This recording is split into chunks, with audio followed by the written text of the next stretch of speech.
ਮਾਣਯੋਗ ਅਦਾਲਤ ਵੱਲੋਂ ਸੈਂਟਰਲ ਐਕਸਾਈਜ਼ ਐਂਡ ਕਸਟਮ ਦੇ ਸੁਪਰਿੰਟੈਂਡੈਂਟ ਨੂੰ 5 ਸਾਲ ਦੀ ਸਜ਼ਾ ਸੁਣਾਈ ਗਈ ਹੈ ਔਰ ਇਲਜ਼ਾਮ ਉਸ ਤੇ ਸੀ ਕਿ ਉਸਨੇ ਫਾਸਟਵੇ ਤੋਂ 3 ਕਰੋੜ ਦੀ ਰਿਸ਼ਵਤ ਮੰਗੀ ਸੀ। ਉਸ ਤੇ ਇੱਕ ਸਟਿੰਗ ਆਪਰੇਸ਼ਨ ਕੀਤਾ ਗਿਆ ਸੀ ਜਿਸ 'ਚ ਉਸਨੇ ਆਪ ਆਪਣੇ ਬਾਰੇ ਵੱਡੇ ਖੁਲਾਸੇ ਕੀਤੇ ਨੇ। ਬੰਬੇ 에어ਪੋਰਟ ਤੇ ਕੋਰਟ ਤੋਂ ਲੱਗਣਾ ਹੈ ਟ੍ਰੈਫਿਕ ਕੋਰਟ ਤੋਂ ਜਾਣੇ ਕੌਣ ਲੈਂਦਾ ਕਿਉਂ ਲੈਂਦਾ ਮੈਂਬਰ ਪੀਐਡ ਨਹੀਂ ਹੁੰਦਾ ਆਪਣੇ ਬੜੀ ਸ਼ਹਿਰ ਪੰਜਾਬ 'ਚ ਲੁਧਿਆਣਾ ਮਤਲਬ 50 ਲੱਖ ਕਰੋੜ ਤੋਂ ਲੈ ਫਾਸਟਵੇ ਕੰਪਨੀ ਤੋਂ 3 ਕਰੋੜ ਦੀ ਡਿਮਾਂਡ ਕੀਤੀ ਗਈ ਸੀ ਜਿਸ ਦੇ ਨਾਂ ਦੇਣ ਤੇ ਧਮਕੀ ਦਿੱਤੀ ਗਈ ਕਿ ਫੇਕ ਲਾਇਬਿਲਿਟੀ ਕ੍ਰੀਏਟ ਕਰਤੀ ਜਾਏਗੀ 30 ਕਰੋੜ ਦੀ। ਉਸ ਤੋਂ ਬਾਅਦ ਇਹ ਡਿਮਾਂਡ ਡਾਇਲਿਊਟ ਕਰਕੇ 2 ਕਰੋੜ ਕਰਤੀ। 2 ਕਰੋੜ ਕਰਨ ਤੋਂ ਬਾਅਦ ਇੰਸਟਾਲਮੈਂਟਸ ਤੇ ਵੀ ਮੰਨ ਗਏ। ਫਾਸਟਵੇ ਦੇ ਜਿਹੜੇ ਓਨਰ ਨੇ ਮਿਸਟਰ ਗੁਰਦੀਪ ਸਿੰਘ ਉਹਨਾਂ ਦੇ ਡਿਨਾਈ ਕਰਨ ਤੇ ਇਹ ਨਹੀਂ ਮੰਨੇ ਤੇ ਲਗਾਤਾਰ ਥ੍ਰੈਟ ਕਰਦੇ ਰਹੇ ਕਿ ਅਸੀਂ ਫੇਕ ਲਾਇਬਿਲਿਟੀ ਕ੍ਰੀਏਟ ਕਰਾਂਗੇ ਤੁਹਾਡੇ ਖਿਲਾਫ। ਇੱਕ ਮਿਸਟਰ ਗੁਰਦੀਪ ਸਿੰਘ ਨੂੰ ਇਹ ਵੀ ਕਹਿੰਦੇ ਦਿਖਾਈ ਦਿੱਤੇ ਨੇ ਜਦੋਂ ਉਹਨਾਂ ਨੇ ਪੁੱਛਿਆ ਕਿ ਹੋਰ ਵੀ ਕੋਈ ਹੈਗਾ ਜਿਹੜਾ ਕਰੋੜਾਂ ਦੀ ਰਿਸ਼ਵਤ ਦਿੰਦਾ ਤਾਂ ਉਹਨਾਂ ਨੇ ਕਿਹਾ ਕਿ ਤੁਸੀਂ ਸਭ ਤੋਂ ਹੇਠਾਂ ਹੋ, ਯਾਨੀ ਕਿ ਸਭ ਤੋਂ ਘੱਟ ਰਿਸ਼ਵਤ ਤੁਹਾਡੇ ਤੋਂ ਲਈ ਜਾ ਰਹੀ ਹੈ। ਹੋਰ ਵੀ ਲੋਕ ਇਨ ਕਰੋੜ ਚੀਜ਼ਾਂ ਦੇ ਦਿੰਦੇ ਨੇ ਤੁਸੀਂ ਸਭ ਤੋਂ ਛੋਟੇ ਕੰਮ ਕੰਪਲੇਨੈਂਟ ਵੱਲੋਂ ਕੰਪਲੇਂਟ ਕੀਤੀ ਗਈ ਵਿਜੀਲੈਂਸ ਡਿਪਾਰਟਮੈਂਟ ਨੂੰ ਜਿਹਦੇ ਨਾਲ ਉਸ ਤੋਂ ਬਾਅਦ ਵਿਜੀਲੈਂਸ ਡਿਪਾਰਟਮੈਂਟ ਨੇ ਟਰੈਪ ਲਗਾਇਆ। ਉਸ ਤੋਂ ਬਾਅਦ ਜਦੋਂ ਇਹਨਾਂ ਨੇ ਡਿਮਾਂਡ ਐਕਸੈਪਟੈਂਸ ਤੇ ਪ੍ਰਾਈਵੇਟ ਹੋਟਲ 'ਚ ਜਾ ਕੇ ਪੈਸੇ ਫੜੇ ਤੇ ਬਾਹਰ ਆ ਕੇ ਜਦੋਂ ਇਹਨਾਂ ਨੂੰ ਅਰੈਸਟ ਕੀਤਾ ਗਿਆ ਉਸ ਤੋਂ ਬਾਅਦ ਵੈਰੀਫਾਈ ਕੀਤਾ ਗਿਆ ਕਿ ਇੱਕ ਜਿਹੜੀ ਡਿਮਾਂਡ ਹੈ ਔਰ ਐਕਸੈਪਟੈਂਸ ਹੈ ਜੈਨੂਇਨ ਸੀ। ਕਿ ਆਡਿਟ ਦੇਖਦੇ ਸੀ ਫਾਸਟਵੇ ਦਾ? ਹਾਂਜੀ, ਐਲੀਗੇਸ਼ਨਸ ਇਹੀ ਹੈ ਕਿ ਫਾਸਟਵੇ ਦੀ ਕਈ ਕੰਪਨੀਆਂ ਦਾ ਆਡਿਟ ਜਿਹੜਾ ਉਹ ਇਹ ਹੈਂਡਲ ਕਰ ਰਹੀ ਸੀ ਔਰ ਇੱਕਦਮ ਬਲੈਕਮੇਲਿੰਗ ਤੇ ਆ ਗਈ। ਔਰ ਫਾਸਟਵੇ ਨੂੰ ਨੀਵਾਂ ਪਾਉਣ ਦੇ ਲਈ ਅਮਰਜੀਤ ਧਾਲੀਵਾਲ ਨੇ ਬੈਂਸ ਭਰਾਵਾਂ ਨੂੰ ਜਿਹੜਾ ਵਰਤਿਆ ਹੈ ਔਰ ਵੱਡੀ ਗੱਲ ਇਹ ਹੈ ਨਵਜੋਤ ਸਿੰਘ ਸਿੱਧੂ ਨੂੰ ਵਰਤਿਆ। ਪ੍ਰੈਸ ਕਾਨਫਰੰਸ ਨਵਜੋਤ ਸਿੰਘ ਸਿੱਧੂ ਤੋਂ ਕਰਵਾਈ ਗਈ ਸੀ ਉਦੋਂ ਜਿਸ ਦਿਨ ਪੇਸ਼ੀ ਸੀ ਉਸ ਤੋਂ ਠੀਕ ਇੱਕ ਦਿਨ ਪਹਿਲਾਂ। ਔਰ ਉਸ ਸਟਿੰਗ ਦੇ ਵਿੱਚ ਉਹ ਕਹਿੰਦੇ ਸੁਣਾਈ ਵੀ ਦਿੱਤੇ ਨੇ ਕਿ ਮੈਂ ਦਫ਼ਤਰ 'ਚ ਇਦਾਂ ਦੀਆਂ ਮੀਟਿੰਗਸ ਨਹੀਂ ਕਰਦਾ, ਮੈਂ ਹਮੇਸ਼ਾ ਬਾਹਰ ਮਿਲਦਾ ਜਦੋਂ ਪੈਸੇ ਪੂਸੇ ਲੈਣ ਦੇਣ ਦਾ ਕੰਮ। ਫਿਰ ਕਿੰਨੇ ਆਉਂਦੇ ਸਵੇਰੇ ਮੈਂ 10 ਵਜੇ ਬੈਠ ਗਿਆ, 11:30 ਤੁਹਾਡੇ ਕੋਲ ਵਿੱਚ 11:30 ਤੋਂ ਫੋਨ ਕਰ ਦਿਓ ਜਿੱਥੇ ਉਹ ਉੱਥੇ ਆ ਜਾਵੇ। ਹੋਰ ਪਹਿਲੇ 4 ਪੇਜ ਚੇਂਜ ਕਰਕੇ ਫਿਰ ਦਫ਼ਤਰ ਬਣਨਾ। ਠੀਕ ਹੈ ਠੀਕ। ਪੂਰੇ ਤੇ ਸੁਪਰੀਮ ਕੋਰਟ ਜਜਮੈਂਟਸ ਵੀ ਹੈ ਕਿ ਜਦੋਂ ਕੋਈ ਗਵਰਨਮੈਂਟ ਅਫੀਸ਼ੀਅਲ ਨੇ ਜੇ ਕਿਸੇ ਨੇ ਅਫੀਸ਼ੀਅਲ ਗੱਲ ਕਰਨੀ ਹੈ ਕਿਸੇ ਨਾਲ ਤੇ ਉਹਨੂੰ ਆਪਣੇ ਆਫਿਸ ਬੁਲਾਉਣਾ ਚਾਹੀਦਾ ਸੀ। ਜੇ ਉਹ ਪ੍ਰਾਈਵੇਟ ਹੋਟਲ 'ਚ ਜਾ ਕੇ ਮੀਟਿੰਗ ਫਿਕਸ ਕਰ ਰਹੇ ਆ ਤਾਂ ਕੋਰਟ ਪ੍ਰਜ਼ਿਊਮ ਕਰਕੇ ਚੱਲਦੀ ਹੈ ਕਰਪਸ਼ਨ ਐਕਟ ਦੇ ਵਿੱਚ ਕਿ ਇਹ ਮੀਟਿੰਗ ਜਿਹੜੀ ਹੈ ਇਹ ਇਲੀਗਲ ਗ੍ਰੈਟੀਫਿਕੇਸ਼ਨ ਲੈਣ ਵਾਸਤੇ ਹੀ ਫਿਕਸ ਕੀਤੀ ਗਈ। ਅਦਰਵਾਈਜ਼ ਪ੍ਰਾਈਵੇਟ ਹੋਟਲ 'ਚ ਜਾਣ ਦਾ ਕੋਈ ਰੀਜ਼ਨ ਨਹੀਂ ਸੀ ਉਹਨਾਂ ਨੂੰ। ਆਖਿਰਕਾਰ ਫਾਸਟਵੇ ਤੇ ਲੱਗੇ ਸਾਰੇ ਦਾਗ ਮਿਟ ਗਏ ਨੇ 8 ਸਾਲਾਂ ਤੱਕ। ਨਹੀਂ, ਬਿਲਕੁਲ ਜੇ ਜਜਮੈਂਟਸ ਤਾਂ ਜੋ ਰੇਸ਼ੋ ਕੋਰਟ ਨੇ ਸੈੱਟ ਕੀਤੀ ਹੈ ਉਹੀ ਹੈ ਕਿ ਫਾਸਟਵੇ ਦਾ ਜਿਹੜਾ ਕੇਸ ਸੀ ਇਹ ਬੜਾ ਜੈਨੂਇਨ ਸੀ। ਅਕਿਊਜ਼ ਕੋਲ ਕਾਰਨ ਸੀ ਡਰਾਈਵ ਮੰਗਣ ਦਾ। ਅਕਿਊਜ਼ ਨੇ ਡਿਮਾਂਡ ਕੀਤੀ, ਵਲੰਟੈਰੀਲੀ ਐਕਸੈਪਟ ਕੀਤੀ ਪ੍ਰਾਈਵੇਟ ਹੋਟਲ 'ਚ ਜਾ ਕੇ ਤੇ ਉਸ ਤੋਂ ਰਿਕਵਰੀ ਵੀ ਹੋਈ। ਰਿਕਵਰੀ ਵੀ ਜਿਹੜੀ ਹੈ ਉਹ ਪੀਸੀਐਸ ਅਫੀਸ਼ੀਅਲਸ ਨੇ ਵਿਟਨੈਸ ਕੀਤੀ ਹੈ ਤਾਂ ਹੀ ਅਦਾਲਤ ਨੇ ਇੰਨੀ ਸੀਵੀਅਰ ਪਨਿਸ਼ਮੈਂਟ ਕੀਤੀ ਹੈ। 5 ਸਾਲ ਇਹਨਾਂ ਨੂੰ ਸੈਕਸ਼ਨ 7 'ਚ ਤੇ 5 ਸਾਲ ਇਹਨਾਂ ਨੂੰ ਸੈਕਸ਼ਨ 13 'ਚ 2 ਕਨਵਿਕਸ਼ਨਸ ਕੀਤੀਆਂ ਨੇ। ਮੈਂ ਮੀਟ ਵਾਂਡਾ ਨਹੀਂ ਖਾਂਦਾ, ਠੀਕ ਹੈ ਜੀ। ਕੋਈ ਮੈਨੂੰ ਐਬ ਨਹੀਂ ਉਸ ਮਹਿਕਮੇ 'ਚ ਰਹਿ ਕੇ ਜਿੱਥੇ ਸਭ ਕੁਝ ਈਜ਼ੀਲੀ ਅਵੇਲੇਬਲ ਹੈ, ਠੀਕ ਹੈ ਜੀ। ਸਿੰਪਲ ਮੇਰੀ ਲਿਵਿੰਗ ਹੈ। ਐਟ ਏ ਟਾਈਮ ਮੈਂ ਇੱਕ ਦਾਲ ਸਬਜ਼ੀ ਨਾਲ ਰੋਟੀ ਖਾਣਾ ਸ਼ੁਰੂ ਤੋਂ। ਮੀਡੀਆ ਅੱਗੇ ਤਾਂ ਇਹ ਸੁਪਰਿੰਟੈਂਡੈਂਟ ਆਪਣੇ ਆਪ ਨੂੰ ਇੱਕ ਆਮ ਸਧਾਰਨ ਤੇ ਦਾਲ ਫੁਲਕਾ ਖਾਣ ਵਾਲਾ ਵਿਅਕਤੀ ਦੱਸਦਾ ਸੀ, ਪਰ ਕਿਸ ਤਰ੍ਹਾਂ ਕਰੋੜਾਂ ਦੀ ਰਿਸ਼ਵਤ ਮੰਗਦਾ ਸੀ ਤੁਹਾਨੂੰ ਵੀਡੀਓ ਵੀ ਜ਼ਰੂਰ ਦੁਬਾਰਾ ਦਿਖਾਵਾਂਗੇ। ਹੋਰ ਵੀ ਲੋਕ ਇਨ ਕਰੋੜ ਚੀਜ਼ਾਂ ਦੇ ਦਿੰਦੇ ਨੇ ਤੁਸੀਂ ਸਭ ਤੋਂ ਛੋਟੇ ਕੰਮ ਹੋਰ ਵੀ ਲੋਕ ਇਨ ਕਰੋੜ ਚੀਜ਼ਾਂ ਦੇ ਦਿੰਦੇ ਨੇ ਤੁਸੀਂ ਸਭ ਤੋਂ ਛੋਟੇ ਕੰਮ।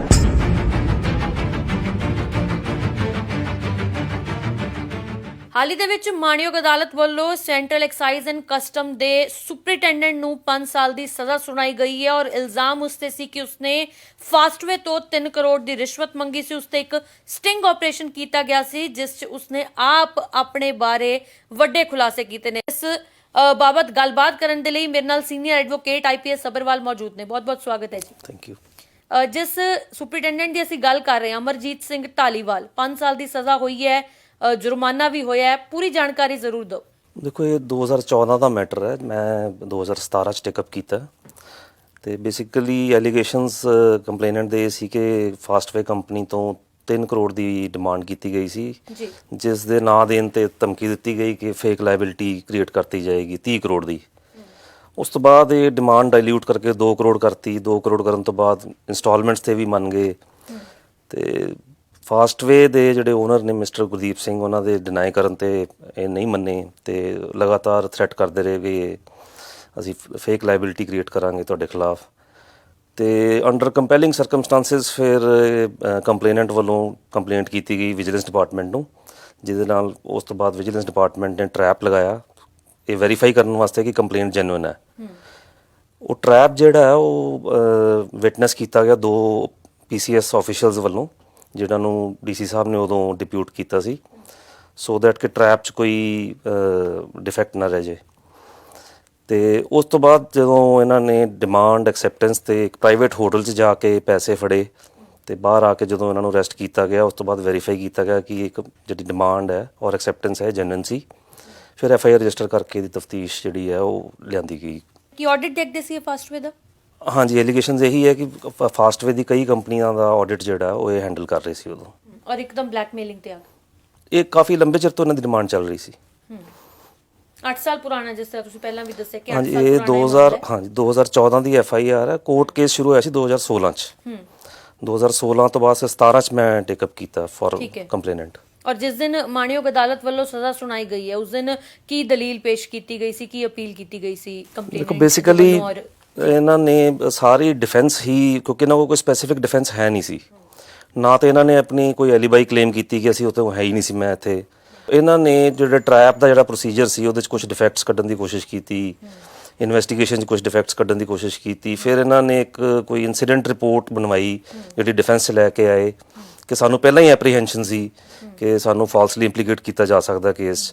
ਬਟ ਕੋਰਟ ਨੇ ਬੜੀ ਮਾਈਨਿਊਟਲੀ ਸਾਰਾ ਕੇਸ ਦੇਖਿਆ ਔਰ ਜੋ ਸੁਪਰੀਮ ਕੋਰਟ ਦਾ ਸੈਟਲਡ ਲਾਅ ਹੈ ਉਹ ਸਾਈਟ ਕਰਕੇ ਅੱਜ ਕੋਰਟ ਨੇ ਬੜੀ ਡਿਟੇਲਡ ਜਜਮੈਂਟ ਪਾਸ ਕੀਤੀ ਹੈ, ਜਿਹਦੇ 'ਚ ਉਹਨਾਂ ਨੇ ਲਿਖਿਆ ਕਿ ਜਿਹੜੇ ਮਾਈਨਰ ਡਿਸਕ੍ਰਿਪੈਂਸੀਜ਼ ਨੇ ਇਨਵੈਸਟੀਗੇਸ਼ਨ 'ਚ ਜਾਂ ਟਰੈਪ 'ਚ ਜੇ ਕੋਈ ਵਿਜੀਲੈਂਸ ਦਾ ਪ੍ਰੋਸੀਜਰ 1-2 ਨਹੀਂ ਫੋਲੋ ਹੋਏ, ਉਹ ਇੰਨੇ ਕੁ ਮਾਈਨਰ ਹੈ ਵੀ ਉਹਦਾ ਬੈਨੀਫਿਟ ਅਕਿਊਜ਼ ਨੂੰ ਨਹੀਂ ਦਿੱਤਾ ਜਾ ਸਕਦਾ। ਇਹਨਾਂ 8 ਸਾਲਾਂ ਦੇ ਵਿੱਚ ਫਾਸਟਵੇ ਦਾ ਨੁਕਸਾਨ ਬਹੁਤ ਹੋਇਆ, ਆਰਥਿਕ ਤੌਰ ਤੇ ਵੀ ਨੁਕਸਾਨ ਹੋਇਆ ਹੈ ਔਰ ਸੋਸ਼ਲੀ ਜੇਕਰ ਕਹਿ ਦਈਏ ਤਾਂ ਇਮੇਜ ਜਿਹੜੀ ਹੈ ਉਹ ਖਰਾਬ ਕਰਨ ਦੀ ਕੋਸ਼ਿਸ਼ ਕੀਤੀ ਗਈ ਫਾਸਟਵੇ ਦੀ। ਹਾਲਾਂਕਿ ਆਖਰਕਾਰ ਜਿੱਤ ਫਾਸਟਵੇ ਦੀ ਹੋ ਚੁੱਕੀ ਹੈ, ਸੱਚ ਦੀ ਜਿੱਤ ਹੋ ਚੁੱਕੀ ਹੈ, ਪਰ ਕੀ ਕੋਈ ਡੈਮੇਜਸ ਇਸ ਤੇ ਪੈ ਸਕਦੇ ਨੇ?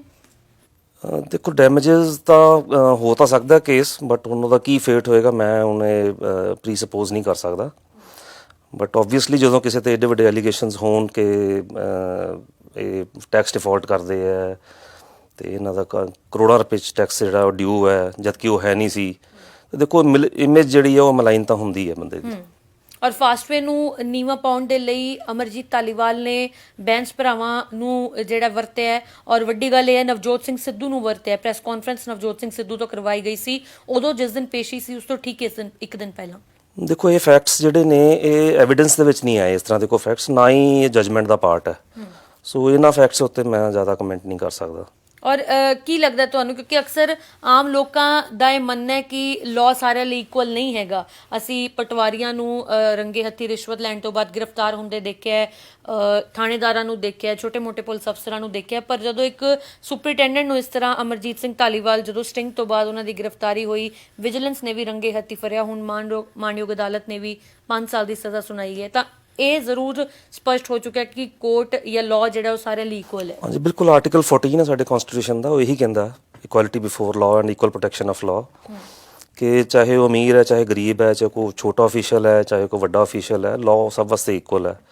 ਔਰ ਮੇਰੇ ਖਿਆਲ 'ਚ ਕੋਰਟ ਨੇ ਜਜਮੈਂਟ ਪਾਸ ਕਰਕੇ, ਬੜੀ ਡਿਟੇਲਡ ਜਜਮੈਂਟ ਹੈ ਰਨਿੰਗ ਇਨਟੂ 70 ਪੇजेस, ਤੇ ਕੋਰਟ ਨੇ ਪ੍ਰੂਵ ਕਰਤਾ ਕਿ ਇਹ ਕਰਪਸ਼ਨ ਜਾਂ ਚਾਰजेस ਜਿਹੜੇ ਨੇ ਇਹ ਛੋਟੇ ਅਫੀਸ਼ੀਅਲਸ ਨੇ, ਵੱਡੇ ਖਿਲਾਫ ਵੀ ਜੇ ਕੋਈ ਐਲੀਗੇਸ਼ਨ ਆਉਂਦੇ ਹੈ, ਐਵੀਡੈਂਸ ਆਉਂਦਾ ਹੈ, ਤੇ ਕੋਰਟ ਕਦੀ ਹੈਜ਼ੀਟੈਂਟ ਨਹੀਂ ਹੁੰਦੀ ਕਨਵਿਕਸ਼ਨ ਕਰਨ ਵਾਸਤੇ। 70 ਪੇਜ ਦੀ ਜਜਮੈਂਟ ਕੋਰਟ ਨੇ ਪਾਸ ਕੀਤੀ ਹੈ, ਜਿਹਦੇ 'ਚ ਹਰ ਆਸਪੈਕਟ ਜਿਹੜਾ ਹੈ ਉਹ ਡਿਫੈਂਸ ਦਾ ਉਹਨਾਂ ਨੇ ਲਿਆ, ਉਹਨੂੰ ਰਿਬਟ ਕੀਤਾ ਅਸੀਂ, ਤੇ ਪਲੱਸ ਅਸੀਂ ਸੁਪਰੀਮ ਕੋਰਟ ਦੀਆਂ ਕੁਝ ਪ੍ਰੈਸੀਡੈਂਟਸ ਵੀ ਅਸੀਂ ਟੈਂਡਰ ਕੀਤੇ ਸੀ ਜੋ ਮਾਣਯੋਗ ਅਦਾਲਤ ਨੇ ਫੋਲੋ ਕੀਤੇ ਹੈ।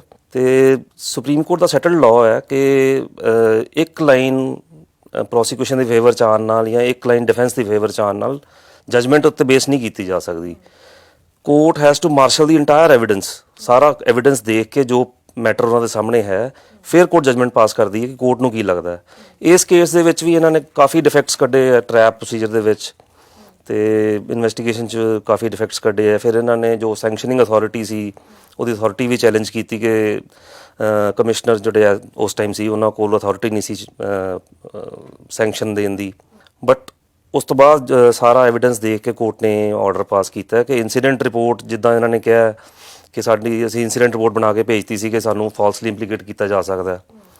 ਤਾਂ ਕੋਰਟ ਨੇ ਬੜੀ ਅੱਛੀ ਰੀਜ਼ਨਿੰਗ ਦਿੱਤੀ ਹੈ ਕਿ ਜੇ ਇੰਨੀ ਕਿਸੇ ਨੂੰ ਐਪਰੀਹੈਂਸ਼ਨ ਹੋਵੇ ਕਿਸੇ ਪਰਟੀਕੂਲਰ ਬੰਦੇ ਤੋਂ ਕਿ ਮੈਨੂੰ ਇਹ ਫਾਲਸਲੀ ਇੰਪਲੀਕੇਟ ਕਰ ਸਕਦੇ ਆ, ਤੇ ਉਹਦੇ ਕੋਲ ਕੋਈ ਰੀਜ਼ਨ ਨਹੀਂ ਹੈ ਉਸੇ ਬੰਦੇ ਨਾਲ ਉਹ ਪ੍ਰਾਈਵੇਟ ਹੋਟਲ 'ਚ ਜਾ ਕੇ ਮੀਟਿੰਗ ਫਿਕਸ ਕਰਨ ਦੀ।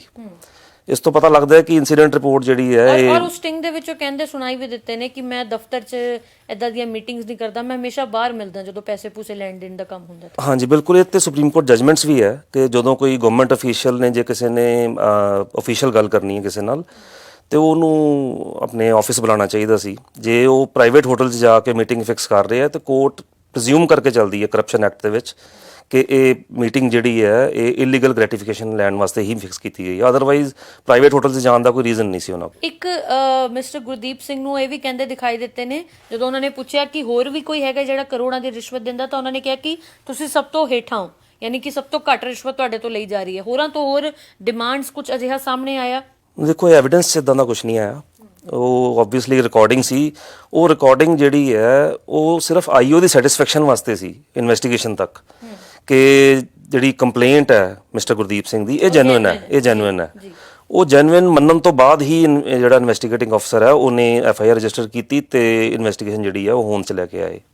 ਭ੍ਰਿਸ਼ਟਾਚਾਰਕ ਬਹੁਤ ਸਾਰੇ ਲੋਕ ਨੇ ਜਿਹੜੇ ਭ੍ਰਿਸ਼ਟਾਚਾਰ ਨੂੰ ਫੋਲੋ ਕਰਦੇ, ਉਹਨਾਂ ਨੂੰ ਲੱਗਦਾ ਕਿ ਇਦਾਂ ਗੱਡੀ ਚੱਲ ਜਾਏਗੀ ਬਹੁਤ ਦੂਰ ਤੱਕ, ਪਰ ਅਮਰਜੀਤ ਸਿੰਘ ਧਾਲੀਵਾਲ ਨੂੰ ਇਸ ਤਰ੍ਹਾਂ ਸਜ਼ਾ ਹੋਣੀ ਇੱਕ ਬਹੁਤ ਵੱਡਾ ਸਮਾਜ ਦੇ ਵਿੱਚ ਇੱਕ ਚੰਗਾ ਇੱਕ ਪੋਜ਼ਿਟਿਵ ਮੈਸੇਜ ਜ਼ਰੂਰ ਗਿਆ। ਬਿਲਕੁਲ ਹਾਂ, ਇਹ ਜਜਮੈਂਟ ਪਾਸ ਕਰਕੇ ਸਰਟਨਲੀ ਸੋਸਾਇਟੀ 'ਚ ਇੱਕ ਸ਼ੌਕ ਵੇਵ ਗਈ ਹੋਣੀ ਹੈ। ਲੋਕਾਂ ਨੂੰ ਪਤਾ ਲੱਗਿਆ ਕਿ ਕਰਪਸ਼ਨ ਕਰਕੇ ਤੇ ਤੁਸੀਂ ਸਕਾਟ ਫਰੀ ਨਹੀਂ ਨਿਕਲ ਸਕਦੇ, courts are there to watch. ਤੇ ਮੇਰੇ ਖਿਆਲ 'ਚ ਇਹ ਬੜਾ ਅੱਛਾ ਐਗਜ਼ਾਮਪਲ ਸੈੱਟ ਕੀਤਾ ਕੋਰਟ ਨੇ ਜਜਮੈਂਟ ਪਾਸ ਕਰਕੇ। ਹੋਰ ਵੀ ਜਿਹੜੇ ਇਹਨਾਂ ਨੇ ਡਿਫੈਂਸਿਸ ਲਏ ਸੀਗੇ ਕਿ ਅਸੀਂ ਇਹਨਾਂ ਦੇ ਕੋਈ ਫੇਵਰ ਨਹੀਂ ਕਰ ਸਕਦੇ ਸੀ, ਸਾਡੇ ਕੋਲ ਕੋਈ ਰੀਜ਼ਨ ਨਹੀਂ ਸੀ ਡਿਮਾਂਡ ਕਰਨ ਦਾ ਬ੍ਰਾਈਬ, ਉਹ ਸਾਰੀਆਂ ਡਿਫੈਂਸਿਸ ਜਿਹੜੀਆਂ ਕੋਰਟ ਨੇ ਰਿਵਰਟ ਕਰਤੀਆਂ। ਜਦਕਿ ਅਸੀਂ ਸਾਬਿਤ ਕੀਤਾ ਔਨ ਰਿਕਾਰਡ ਕਿ ਫਾਸਟਵੇ ਕੰਪਨੀ ਦੀ ਜਿਹੜੀਆਂ 14 ਕੰਪਨੀਆਂ ਨੇ ਉਹਨਾਂ ਦਾ ਆਡਿਟ ਜਿਹੜਾ ਹੈ ਇਹੀ ਅਕਿਊਜ਼ ਹੈਂਡਲ ਕਰ ਰਿਹਾ ਸੀ। ਠੀਕ ਹੈ, ਆਖਿਰਕਾਰ ਫਾਸਟਵੇ ਤੇ ਲੱਗੇ ਸਾਰੇ ਦਾਗ ਮਿਟ ਗਏ ਨੇ 8 ਸਾਲਾਂ ਬਾਅਦ। ਨਹੀਂ ਬਿਲਕੁਲ, ਜੇ ਜਜਮੈਂਟ 'ਚ ਤਾਂ ਜੋ ਰੇਸ਼ੋ ਕੋਰਟ ਨੇ ਸੈੱਟ ਕੀਤੀ ਹੈ ਉਹੀ ਹੈ ਕਿ ਫਾਸਟਵੇ ਦਾ ਜਿਹੜਾ ਕੇਸ ਸੀ ਇਹ ਬੜਾ ਜੈਨੂਇਨ ਸੀ। ਅਕਿਊਜ਼ ਕੋਲ ਕਾਰਨ ਸੀ ਬ੍ਰਾਈਬ ਮੰਗਣ ਦਾ, ਅਕਿਊਜ਼ ਨੇ ਡਿਮਾਂਡ ਕੀਤੀ, ਵਲੰਟੈਰੀਲੀ ਐਕਸੈਪਟ ਕੀਤੀ ਪ੍ਰਾਈਵੇਟ ਹੋਟਲ 'ਚ ਜਾ ਕੇ, ਤੇ ਉਸ ਤੋਂ ਰਿਕਵਰੀ ਵੀ ਹੋਈ। ਉਹ ਰਿਕਵਰੀ ਵੀ ਜਿਹੜੀ ਹੈ ਉਹ PCS ਅਫੀਸ਼ੀਅਲਸ ਨੇ ਵਿਟਨੈਸ ਕੀਤੀ ਹੈ ਤੇ ਜੋ ਇੰਗਰੀਡੀਐਂਟਸ ਸੀ ਆਫੈਂਸ ਦੇ ਉਹ ਸਾਰੇ ਫੁੱਲਫਿਲ ਹੋਏ ਨੇ, ਤਾਂ ਹੀ ਅਦਾਲਤ ਨੇ ਇੰਨੀ ਸੀਵੀਅਰ ਪਨਿਸ਼ਮੈਂਟ ਕੀਤੀ ਹੈ। 5 ਸਾਲ ਇਹਨਾਂ ਨੂੰ ਸੈਕਸ਼ਨ 7 'ਚ ਤੇ 5 ਸਾਲ ਇਹਨਾਂ ਨੂੰ ਸੈਕਸ਼ਨ 13 'ਚ 2 ਕਨਵਿਕਸ਼ਨਸ ਕੀਤੀਆਂ ਨੇ। ਠੀਕ ਹੈ, ਔਰ ਫਾਈਨ ਵੀ ਹੋਇਆ ਦੋਨਾਂ ਸੈਕਸ਼ਨਸ ਦੇ ਵਿੱਚ 10,000 ਰੁਪਏ ਫਾਈਨ ਹੈ। ਠੀਕ ਹੈ, ਤੇ ਇਨ ਡਿਫਾਲਟ ਆਫ ਫਾਈਨ ਜਿਹੜੀ ਪਨਿਸ਼ਮੈਂਟ 1 ਮਹੀਨਾ ਹੋਰ ਅਨਾਉਂਸ ਹੋ ਜਾਏਗੀ। ਔਰ ਜੋ ਮੈਂ ਹੁਣ ਜਜਮੈਂਟ ਦੇਖ ਰਿਹਾ ਸੀ ਇਹਨਾਂ ਨੇ ਫਾਈਨ ਅਜੇ ਡਿਪੋਜ਼ਿਟ ਨਹੀਂ ਕੀਤਾ ਕੋਰਟ 'ਚ। ਠੀਕ ਹੈ, ਆਖਿਰਕਾਰ ਜਿੱਤ ਜਿਹੜੀ ਹੈ ਸੱਚ ਦੀ ਹੋਈ ਹੈ। ਸਮਾਂ ਜ਼ਰੂਰ ਲੱਗਿਆ ਸੀ, ਇਹ ਵੀ ਕਵਾਂਗੇ, ਸਬਰ ਵੀ ਬਹੁਤ ਕੀਤਾ ਫਾਸਟਵੇ ਨੇ, ਕਿਉਂਕਿ ਜਿਹੜੀ ਲੋਕਾਂ ਦੇ ਵਿੱਚ ਇਮੇਜ ਖਰਾਬ ਕਰਨ ਦੀ ਕੋਸ਼ਿਸ਼ ਕੀਤੀ ਗਈ ਸੀ, ਇੱਕ ਸਬਰ ਦਾ ਘੁੱਟ ਜ਼ਰੂਰ ਪੀਤਾ ਹੋਇਆ ਸੀ। ਸਮਾਂ ਜ਼ਰੂਰ ਲੱਗਿਆ ਪਰ ਜਿੱਤ ਸੱਚ ਦੀ ਹੋ ਗਈ। ਦੇਖੋ ਇਹ ਜ਼ਿਆਦਾਤਰ ਹਰੇਕ ਅਕਿਊਜ਼ ਕੋਲ ਪਹਿਲੀ ਡਿਫੈਂਸ ਇਹ ਹੁੰਦੀ ਹੈ ਕਿ ਜਿੰਨਾ ਚਾਹੁੰਦੇ ਉਹਨਾਂ ਡਰੈਗ ਕਰੋ ਕੇਸ ਨੂੰ। ਉਹ ਡਰੈਗ ਕਰਨ ਨਾਲ ਕੀ ਹੁੰਦਾ ਕਿ ਵਿਟਨੈਸਿਸ ਜਿਹੜੇ ਉਹਨਾਂ ਦੀ ਮੈਮਰੀ ਫੇਡ ਹੁੰਦੀ ਹੈ, ਕੁਝ ਡਿਸਕ੍ਰਿਪੈਂਸੀਜ਼ ਆਉਂਦੀਆਂ ਉਹਨਾਂ ਦੀ ਐਵੀਡੈਂਸ ਦੇ ਵਿੱਚ, ਉਹਦਾ ਬੈਨੀਫਿਟ ਕਈ ਵਾਰ ਅਕਿਊਜ਼ ਲੈਣਾ ਚਾਹੁੰਦਾ ਹੈ। ਬਟ ਕੋਰਟ ਨੇ ਕਲੀਅਰਲੀ ਕਹਿ ਦਿੱਤਾ ਕਿ ਵਿਦ ਟਾਈਮ ਜਿਹੜੀ ਮੈਮਰੀਜ਼ ਫੇਡ ਹੁੰਦੀਆਂ ਨੇ, ਥੋੜੀ ਬਹੁਤ ਡਿਸਕ੍ਰਿਪੈਂਸੀਜ਼ ਜਿਹੜੀਆਂ ਨੇ ਉਹ ਆ ਜਾਂਦੀਆਂ, ਸਗੋਂ ਇਸ ਤਰ੍ਹਾਂ ਦੇ ਵਿਟਨੈਸਿਸ ਨੂੰ ਜ਼ਿਆਦਾ ਰਿਲਾਇਬਲ ਮੰਨਿਆ ਜਾਏਗਾ। ਠੀਕ ਹੈ, ਜੇ ਪੈਰਟ ਲਾਈਕ ਤੋਤੇ ਵਾਂਗੂ ਸਾਰੇ ਬਿਲਕੁਲ word to word same testimony ਦਿੰਦੇ ਤੇ ਸ਼ਾਇਦ ਉਹ ਡਾਊਟਫੁਲ ਹੁੰਦਾ ਕਿ ਇੰਨੇ ਸਾਲਾਂ ਬਾਅਦ। ਬਾਕੀ ਕਰੋਨਾ ਪੀਰੀਅਡ ਸਭ ਨੂੰ ਪਤਾ ਵੀ 2-2.5 ਸਾਲ ਤੇ ਕਰੋਨਾ ਪੀਰੀਅਡ ਕਰਕੇ ਕੇਸਿਸ ਡਰੈਗ ਹੋਏ, ਤੇ ਇੰਗਲਿਸ਼ 'ਚ ਕਹਿੰਦੇ ਆ all is well that ends well. ਤਾਂ ਅੰਤ ਚੰਗਾ ਰਿਹਾ। 8 ਸਾਲ ਲਗਾਤਾਰ ਇਹ ਮਾਮਲਾ ਚੱਲਿਆ ਔਰ 8 ਸਾਲ ਫਾਸਟਵੇ ਤੇ ਲੱਗੇ ਦਾਗ ਜਿਹੜੇ ਨੇ ਉਹ ਮਿਟਾਉਣ ਦਾ ਸਮਾਂ ਲੱਗਿਆ। 8 ਸਾਲ ਦਾ ਸਮਾਂ ਲੱਗਿਆ, ਪਰ ਆਖਿਰਕਾਰ ਅਮਰਜੀਤ ਸਿੰਘ ਧਾਲੀਵਾਲ ਨੂੰ 5-5 ਸਾਲ ਦੀ ਸਜ਼ਾ ਸੁਣਾਈ ਗਈ ਹੈ, 20,000 ਦਾ ਜੁਰਮਾਨਾ ਜਿਸ ਤਰ੍ਹਾਂ ਵਕੀਲ ਸਾਹਿਬ ਦੱਸ ਰਹੇ ਨੇ। ਔਰ ਇੱਕ ਸਟਿੰਗ ਆਪਰੇਸ਼ਨ ਕੀਤਾ ਗਿਆ ਸੀ ਜਿਸ ਵਿੱਚ ਅਮਰਜੀਤ ਸਿੰਘ ਧਾਲੀਵਾਲ ਇਹ ਸਾਫ਼ ਕਹਿੰਦੇ ਹੋਏ ਦਿਖਾਈ ਵੀ ਦੇ ਰਹੇ ਨੇ, ਸੁਣਾਈ ਵੀ ਦੇ ਰਹੇ ਨੇ ਕਿ ਉਹ ਕਰੋੜਾਂ ਦੀ ਰਿਸ਼ਵਤ ਲੈਣਾ ਉਹਨਾਂ ਦੇ ਲਈ ਇੱਕ ਆਮ ਗੱਲ। ਔਰ ਜਦੋਂ ਵੀ ਅਜਿਹਾ ਲੈਣ ਦੇਣ ਕਰਨਾ ਹੁੰਦਾ ਉਹ ਆਪਣੇ ਦਫ਼ਤਰ 'ਚ ਨਹੀਂ ਮਿਲਦੇ, ਉਹ ਬਾਹਰ ਮਿਲਦੇ ਨੇ, ਜਿੱਥੇ ਵੀ ਬੁਲਾਉਂਦੇ ਨੇ ਲੋਕ ਉੱਥੇ ਪਹੁੰਚ ਜਾਂਦੇ ਨੇ। ਇੰਨਾ ਹੀ ਨਹੀਂ, ਨਹੀਂ ਜਦੋਂ ਇੱਕ ਪਾਸੇ ਅਮਰਜੀਤ ਸਿੰਘ ਧਾਲੀਵਾਲ ਮੀਡੀਆ ਦੇ ਅੱਗੇ ਬੜੇ ਹੀ ਸਾਊ ਤੇ ਬੜੇ ਹੀ ਸੱਚੇ ਇਨਸਾਨ ਬਣਦੇ ਦਿਖਾਈ ਦੇ ਰਹੇ ਨੇ, ਜਿਸ ਵਿੱਚ ਉਹ ਕਹਿ ਰਹੇ ਨੇ ਕਿ ਮੈਂ ਦਾਲ ਫੁਲਕਾ ਖਾਣ ਵਾਲਾ ਬੰਦਾ, ਔਰ ਉਹਨਾਂ ਦਾ ਇਹ ਸਟਿੰਗ ਆਪਰੇਸ਼ਨ ਦੱਸ ਰਿਹਾ ਹੈ ਕਿ ਕਰੋੜਾਂ ਦੀ ਰਿਸ਼ਵਤ ਮੰਗਣਾ ਉਹਨਾਂ ਦੇ ਲਈ ਆਮ ਗੱਲ ਹੈ। ਪਰ ਇਹ ਬਹੁਤ ਹੀ ਚੰਗੀ ਗੱਲ ਹੈ ਕਿ ਆਖਿਰਕਾਰ ਜਿੱਤ ਜਿਹੜੀ ਹੈ ਉਹ ਸੱਚ ਦੀ ਹੋਈ ਹੈ ਔਰ ਸੱਚ ਜਿੱਤਿਆ ਹੈ, ਫਾਸਟਵੇ ਜਿੱਤਿਆ ਹੈ ਔਰ 8 ਸਾਲਾਂ ਦੇ ਬਾਅਦ ਜਿਹੜਾ ਫੈਸਲਾ ਉਹ ਫਾਸਟਵੇ ਦੇ ਹੱਕ ਦੇ ਵਿੱਚ ਆਇਆ। ਬਹੁਤ ਬਹੁਤ ਧੰਨਵਾਦ ਗੱਲਬਾਤ ਕਰਨ ਲਈ। Thank you.